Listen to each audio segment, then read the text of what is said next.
Whatever we may regard as desirable, at this stage, some stakeholders don't see the benefits of liberating Qantas to grow via this route. It is important to recognise that in the near term, Asia is unlikely to form EU-style open aviation architecture. The APEC process has delivered some outstanding achievements in terms of lowering the cost of business transactions, but aviation liberalisation is going to take some time. This doesn't mean we can't make progress. For example, the smart structuring of bilateral negotiation across as many players and markets could lead to common outcomes and create a virtual multilateral regime. So we were working on how to manage the risk in the Asian markets, but we do want to be at the forefront and the front line to reap the considerable rewards that we think will take place in this region. Finally, let me turn to the environment. We face the twin challenge of human-induced climate change and the dwindling known resources of oil left on the planet. We have a duty and a necessity to get serious about environmentally sustainable aviation. Apart from the moral obligation, there is community expectation. And beyond this, there's a reality that oil peaking at $145 a barrel, as it did in mid-2008, seriously affects our business. I know there is a big debate around about how we should respond to climate change.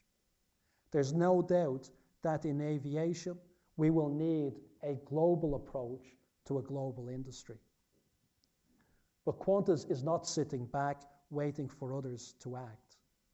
We are actively engaged in risk mitigation. Fleet renewal is the foundation of our fuel conservation program and the major impact that we'll have in reducing our impact on the environment. We're investing $22 billion US at list price in highly fuel efficient next generation aircraft such as the Airbus A380 and the Boeing 787. The Qantas Group has 6 A380s in service with a further 14 to come, and we have 50 787s on order. This investment in our fleet is complemented by a range of fuel conservation activities in the air and on the ground, such as aircraft weight reduction, better scheduling and punctuality, enhanced flight planning and navigation, and reduced reliance on auxiliary power units. We are working with all the relevant authorities to develop a modern air traffic management regime that reduces fuel use. Earlier this year, we reached a key milestone, saving 1 million tons of carbon dioxide equivalent through fuel conservation activities since 2005.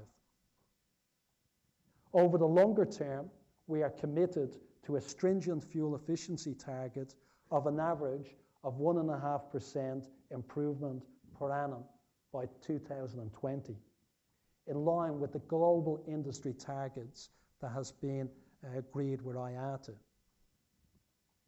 Over the medium to longer term, it is imperative for aviation to secure a sustainable alternative to traditional fuel.